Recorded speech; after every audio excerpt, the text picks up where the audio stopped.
xaaladda guud ee Soomaaliland xilligan dhabaha ay ku taagan tahay wallahi niyo runtii aragtidayda kulay jawi adag oo yar cakiran ayaa la galay laba dawladood oo isbedelay dawlad waayeel ah oo inaga dhacday oo tagtay iyo dawlad dhalinyaro oo dawlad askareed ah oo hadda soo kordhay ayaa runtii dalku ku jira waxaan isleeyahay kulay waxaan oran karayaa u darsi mooyaane waa laga reestay ima muuqato marka waxaan leeyahay oo ugu horeysiinaya waxaas oo dhan intaan ku degdegin jawiyo badan oo dawladda cusub waliba xilligeedii ay abuurtay ayaa taagan maanta oo khatar badan leh example meesha la yiraahdo tukaraq oo hore dawladdeenu ku duushay ana ka hadlay waxaad moodaa jawigii inuu wali cakiran yahay labada dhinacba ciidan iyo xoog iyo dad wixii joogay waa la soo dhoobay taasi waxay u muuqataa waqtigan inaan dagaal ciidan u baahnayn Soomaaliland u baahnayn Puntland u baahnayn adduunkuna uusan arkiba karin marka waxaan oran lahaa salaadiinta dhinac walba ha ahaadeen labada qolo muxuu ahaayay guurtida iyo wixii la midii inay ku dadaalaan dagaalka inuu joogsado dadka walaalaha ah ehelka qaraabada ah inaan dhiig iyo dhibaato loo dhex dhigin taasaa ugu daran hadda issue-ga taagan oo kulli xaaladiisu aad iyo aad ila cakiran tahay waan maqlayay waa la joojiyay qodobkayga labaad ee aad weydiisay waxa la joojiyay shirkii inagiyo Soomaaliya niyo waxaan isleeyahay shirka inagiyo Soomaaliya horeynu u aqbalay waynu la galnay farsamadii in la bedelo oo la kuliyay ku ahayd oo baahnay shirkii la joojiyo ma shirkii la joojiyo ma waxa la qalad bayahay shirkaana ummaddu way wada leedahay reer Soomaaliland baa leh hal tago shirka oo meeshii shirka lagu ballamay awal iyo go'aankii ay inagu soo jeedinay oo ahaa Djibouti hal lagu qabto shirka waayo Djibouti waa dariskeena inoogu dhow waana ninka quran oran karno Soomaaliya dawlad weyn oo ka jirta maanta kiisa jira in burgeele waana ninka ugu daaweyn marka waxaan leeyahay shirka kama aynaan heshiin in la joojiyo kama aynaan heshiin inaan laga qayb galin waxaan isku ognahay in farsamada la bedelo shirka ha laga qayb galo farsamada ha la bedelo oo halka laga tagi jiray inagoo isaaqsan inagoo Soomaaliland hal tago kow muxuu ahaayay shirkaana maxaa inaga inoo diiday inaan raahno adar qodobadeena cadayno ka loo bigarayno adar tiim bareeni baystaan adar Soomaaliya ay deena sii daaya waxay u kala go'aan 10 dawladood oo yar 10 kama maal la kulana madaxdooda iyagaba maaloodayaasheena safar yar intaan si noolnaalo dalka mara oo itiraaf noo keena itiraafka ka raadinayno adduunyada maxaa inoo diiday kuwana wajino walaalaheen bahasha aan hoos u noqono aan tala badsano ha loo noqdo Soomaaliya shirkaana waxa leeyahay waa mamnuuc in la joojiyo la joojin sidii hore loo go'aamiyay dawladii hore u gashay wada hadalka ha loo galo laakiin farsamadii ha la bedelo marka waxaan leeyahay shirkaasina waa in la qabtaa oo ay dhacdaa taana saasan leeyahay hal su'aal baan yiraahdaa oo su'aasha raacda waxay tahay kulli waxaad ka dhawaajisay in deegaanka tukaraq xaalad saansan colaadeed uu ka muuqdo ay soo fadhiyaan in haday tahay ciidamadii Soomaaliland iyo kuwa Puntland waxa jira siyaasiyiin iskugu jira xubno ka tirsan goli wasiirada ee dawladda uu hogaamiyo madaxweynaha maamulka Puntland ee gas inay deegaanada ku sugan yihiin iyagoo wararku ay sheegayaan inay ka soo caroodeen markay talaabo ay qaadi weeyeen in la xidhiidha xaaladda tukaraq ana ku qanacsanayna maamulka gas imikana meel dhexe oo u dhaxaysa deegaanadaasi ay fadhiyaan odayaal iyo aqaaliyo salaadiina ay ku sii sumayaan deegaanadaasi dhacdadaasi maxaad ka war haysaa ka siyaasi ahaan iyo xaaladda deegaanadaasi iyo xilligani siyaasiyiintanise maxay damacsan yihiin ma inay xagga Soomaaliland soo guriyo noqdaan mise inay halkaasi ka abuuraan bas leedahay saansan kala colaadeed oo aan labadaba ahayn niyow arrintaasi waxay ka mid tahay colaadii aan ka hadlay ee ahayd tukaraq ee taagneyd ee labada dhinacba ayuunbay salka ku haysaa waxay isku khilaafayaan dee puntland dagaalka gala iyo warbal u kaadiya marka dabcan waxba ku dhexdhici maayo laakiin de waxay ku haysaa waxa weeye waa untii aan hadda ka hadlayey waana kasii kordhaysaa haddii runtii aan xal loo helin marka taas anigoo ka aranaya ayaan leeyahay labada dhinacba ha la joojiyo colaada iyo hubka la isku gurayo inaan fici maayo xukuumadda madaxweyne muuse biixi tani intii dalka qabsaday kulley dhismihii xukuumaddiisu way socotaayo oo 3-4 bilood ku dhow dhowaan wuxuu magacaabay agaasida aad ka soo jeedaa iyo aniga waxay la tahay waa arrin aad u culus runtii oo igu culus inaan kaba jawaababa warniyow gobollada aan ka soo jeedo waxay u muuqataa in xukunkii ka jiray uu wiiqmayba oo wax u dhinmeen wax kororsina uma arko waxaan arkaa inay wax badan waayeen ma ku sii dheeraanayo muuse wasiiro iyo dhiijiyo uu magacaabay muuse dee jeegaan buu ku soo baxay welina jeegaantii buu dabada hayaa oo la rabay inuu bedelo markaa taasaan kaga baxayaa waxaan kaloo leeyahay dhulkii abaar waa tii abaaro badan dhaceen xoolihii waatay baxeen nasiib darrada dhacday colaadan iyo dhibaatadan aynu inagu abuurnay weliba somalilan haddaynu nahay waxay keentay oo wiiqday in ay hay-adihii adduunyada wax siin jiray dadka ay tegi waayaan mid carbeed iyo mid baalkii mid somalilanna dee ma jiro muxuu ahaa walka waxay la tahay dee muuse inuu uga sii daray mooyaane waxba kordhin anu saasay la tahay colaad iyo dhib u abuuray welina way taagan tahay inuu ka dabaashana waa la rabaa welina saaad og tahay hadda waxaad weydiisay meesha la yidhaahdo odayaal tuqaraq ku sugan dee odayaasha tuqaraq horta dowladuhu markay isbedelaan waxay sameeyaan wax la yidhaahdo had iyo jeer dowladiba dowladii ka horgeysay way tixgelisaa anigu ilaa hadda muuse waxa aan hayo oo uu hagaajiyey 2 arrimood baan u hayaa number 1 sharcigeena dastuurka kuma qora wasiiru dawle wuu joojiyey wuu ku mahadsan yahay waxaan isleeyahay arrintaa aad iyo aad buu ugu dadaalay laakiin wax kale oo ii muuqda oo aan idhaahdo hadda halkaasay taagan tahay saaxiib ma jirto waayo waynu ognahay arradii inflation baa ka jira dhibkii wuu taagan yahay marka insha allah waxaan rajaynayaa bal waxaa wax ka wanaagsan inay ka muuqdaan laakiin anigu waa laga qaynayaa bb walyabalkii marka odaygu dee cali khaliif iyo odayaal kale oo sida muxuu ahaa shirkii ahaa sheeg urbagos iyo meesha la yidhaahdo adhe caddeeye kii cali khaliif oo ka dambeeyey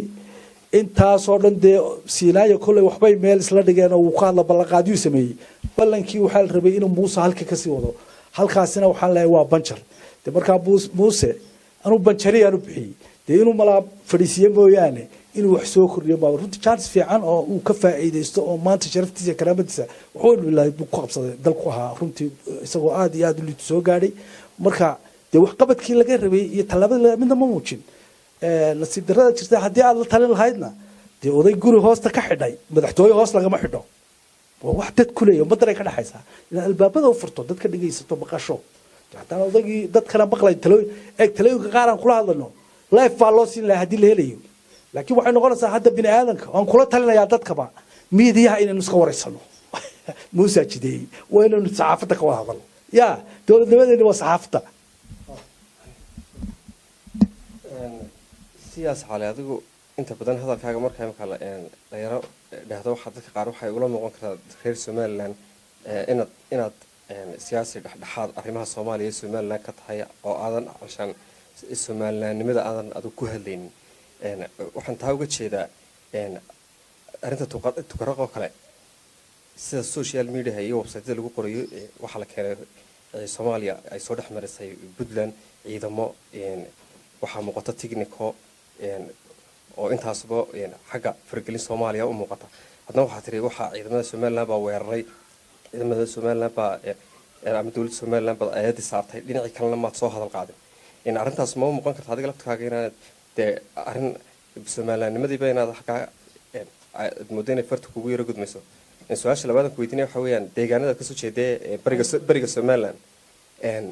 deegaanada bariga somaliland kasoo jeedo waxaa imika aada loo hadalhayaa somaliland arrintiisa qaybsiga kuraasta golaha baarlamaanka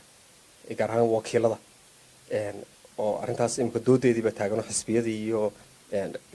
iyo golayaashii qaranku waa laga wada tashanaya adiguna raggii miisaanka somaliland kamid ahaayeed magaca ku lahaabaad kamid tahay deegaanka gaar ahaan gobolka sooloo kalena saameynta kule baad kamid tahay waan gaboobahay la yaabale tii hore runtii weriyo fiican oo aada iyo aada u su-aala kulul oo taabanaya meel walba ayaa tahay aada baad mahadsanta runtii soomaalidu ninka siyaasiga beenta sheega ayay u taqaanaa inuu siyaasi yahay siyaasi umahi inaan been sheego waxaan ka hadlaynaa waxa dhabta ah ee waaciqiga ee jira runta ah ayaan ka hadlay example mid baan idiin sheegayaa waynu soo dagaalamay oo anigu dee dhinac kale baan ku jiray isaaq baa soo dagaalamay soo maaha iyo dad kale oo badan oo somalilandaba waxaa laga joogaa 27 sannadood 30 sannadood wax gaadhaya weli waxaynu taagannahay dalkii burburay ee intii kale aada buruusay ee xoraysay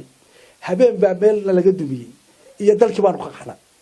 waxay ila tahay inay taasi ceebtaho waqtigan 27 sannadood inaad ku fikirto 27 sannadood yaad xukuntay dad aad leedahay qabiilkii ninkii reer hebel ahaa ee waagaa xukumay ayaad isku reerahaydeen ayaa intaa 27 sano kula joogay oo intaa waxa kula hadlaysaa marka waxa la mid ah taa Soomaaliya ee marka qof yiraahdo war waxa inaga daaya la yiraahdo dee adiga waxba ka muuqata inaad Soomaali weyn u socoto aad baan uga xumahay runtii maanta in la igu tilmaamo taana ma sugayn waa iska jawaabayaadii waa taan ka jawaabayo dalkan cidi ma leh saaxiib Muuse ma leh anigu ma lihi isaaq ma leh sacad Muuse ma leh wallaahi haddaynan wada yeelan oo aynan ku soo celin dhabta haddaynan ku soo celin sidaasaynu ahaanaynaa war maxaa inaga inoo diiday inaan wada hadallo waxaad leedahay baalka wali ma wada Somaliland isu timo wada hadashay ma jirtaa maalintii ururiskii yareeday aynu heshiinay waxaan ku dhisanay yabyabka mooyaane miyaa dib u dhacday maya anigu waa adeer Somaliland baan ahay ninna weydiin maayo saacadda aan joogo ee aan kula hadlayo aniga iyo Muuse Biixi oo madaxweynaha oo aan dhaliilayo waxaanu wada nahay xusbiga kulmiye isaga madaxweynena ah isaga gudoomiye xusbigana ah yani waxaan idin tusayaa siyaasaddu inaan qalad ahayn laba nin oo isku xusbi inay dhaliilaan dowladnimada xisbinimada dimuqraadinimada runtii waxa weeye nin xusbi ah oo xusbigiisa dhaliilaya markuu qalad qabo waana sheegaa sida aan u sheegayo taa aad sheegaysay koonfurta ama haddaynu ka gardarnay Somaliland ayaan u sheegayaa muxuu ahay toy u sheegayaa xisbigeena wala Cabdiraxmaan bayna wada hadlayn ana ugu horeynaya wala Faysal bayna wada hadlayn ana dhaliilaya markii xisbiga hadaan dhaliilin wax ma toosin xabati ma hideena ma yarano ma yaadaan oo meel lagu yeedho sacabtumaya wixii qalad ana sheegaya ana ka hadlaya gudoomiyahayaga ana saxaya haddaan ku sixi waayo aragti waxaan ku saxayaa media marka saaxib Somaliland baynu wada nahay waarahay haddaan ku sheegayaa xisbigii talada hayaan ahay waliba hadda xisbiga hunguriga ka jira inaan haddii alla idmo u soo fadhiisto saaxiibkay dee bise waan ka dayarahay kii su'aasha kale igu celi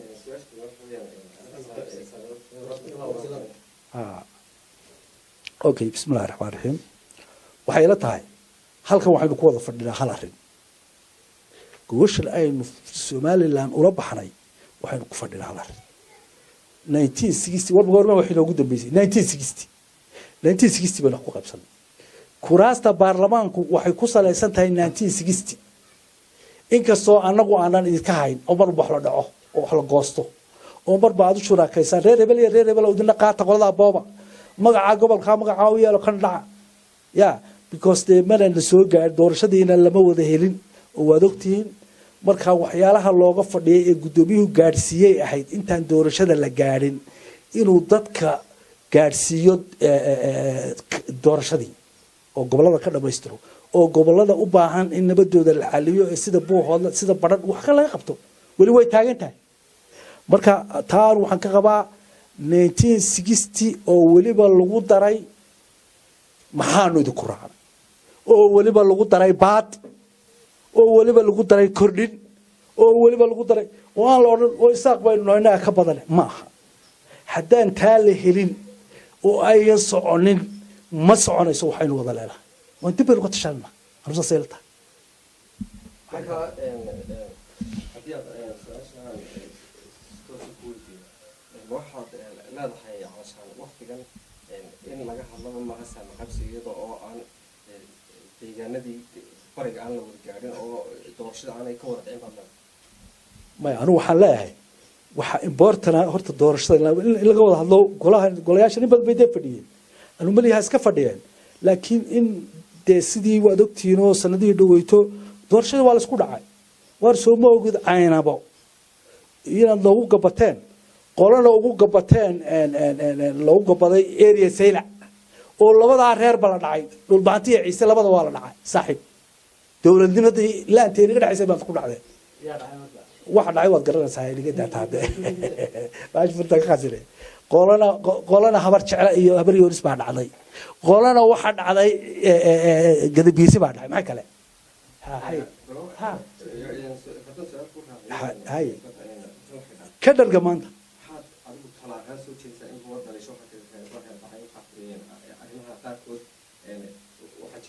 dhaliilo badan oo ku gadaanan oo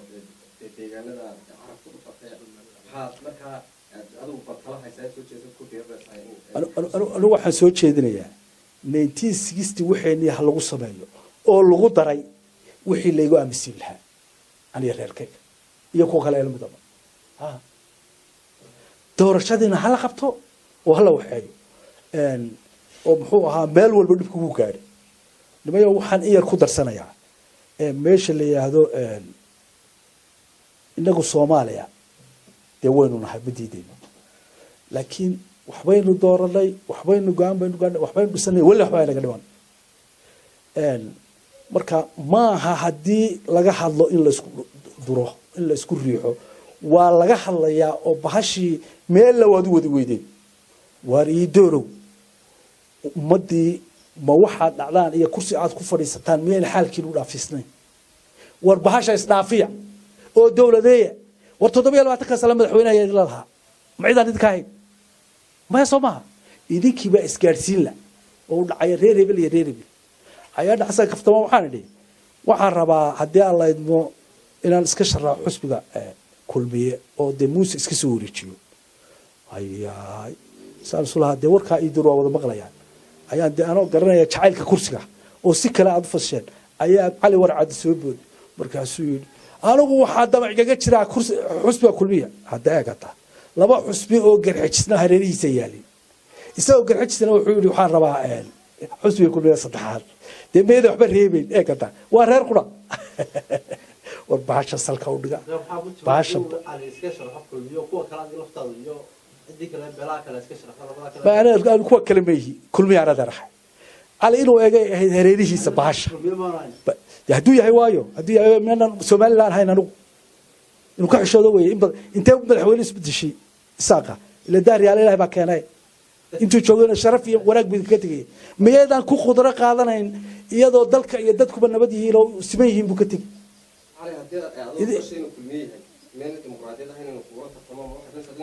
ما يقولوا قلت تهمة كرسي بنان خايل دقوي ولا ريار كهرتي ودايا مانت هدي عقلية دي تشرتو هدي سومال دا هدا سومال لا كقولنا قرية هدا وحبا الله يقولين هذا عدي joogaygi iyo dhismaheegi xukuumadda Muuse aad baad u dul istaagtay iyo Muuse dhalishiisa hadii maanta madaxweyne Muuse bixi ku yeero ku raado xil baan ku magacaabaya calow xisbiga kulminaad haatan ka mid oo saawd dhalin la soo xukuumadda iyo xisbigiisii ma qaadanaysaa xilka se marka